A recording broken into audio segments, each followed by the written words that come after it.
real estate's not going anywhere. No one has invented something to make a roof over your head not be necessary. People will always need a place to live. And so rentable units are a great place that we think is safer to put your money.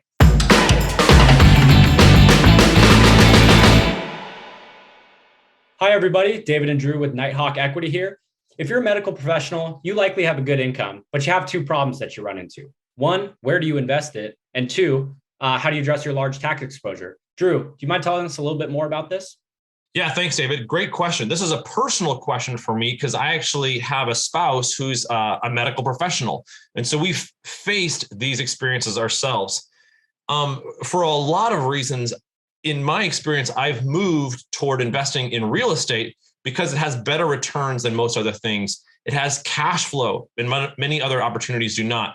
It can improve your taxes, which is an important driver for medical professionals.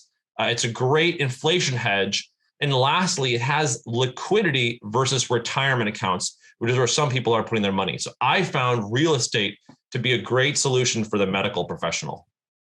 Now, Drew, you briefly mentioned the tax advantages that relate to real estate. Could you elaborate a little bit on these advantages? Why are stocks subject to certain taxes while real estate is not?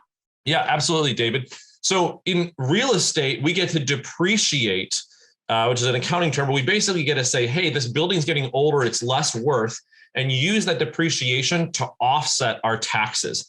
And I've seen people reduce their taxable income by tens of thousands of dollars through investing in real estate as opposed to the stock market, which cannot do this nearly as easily. In addition, we have what's called bonus depreciation. And this year, 2022, is the last year where you can get the full advantage of bonus depreciation, allows you to get even more depreciation to offset your income and shield your cash flow from taxes. This is a huge deal for medical professionals who have that huge tax exposure and could benefit from the depreciation to lower their taxable income. So another point worth noting here is the recent volatility in the stock market due to the pandemic. Why is real estate considered a more stable asset? Yeah, if you look at the data going back over decades, you will see that the stock market fluctuates a lot up and down, whereas the real estate investments tend to be much more linear. They're less, they produce less heartache, really. And so that's a huge advantage, is the stability of the investment. The second thing is that real estate is a fantastic inflation hedge, right? So when inflation happens, things get more expensive. Well, what's the biggest expense in most people's lives?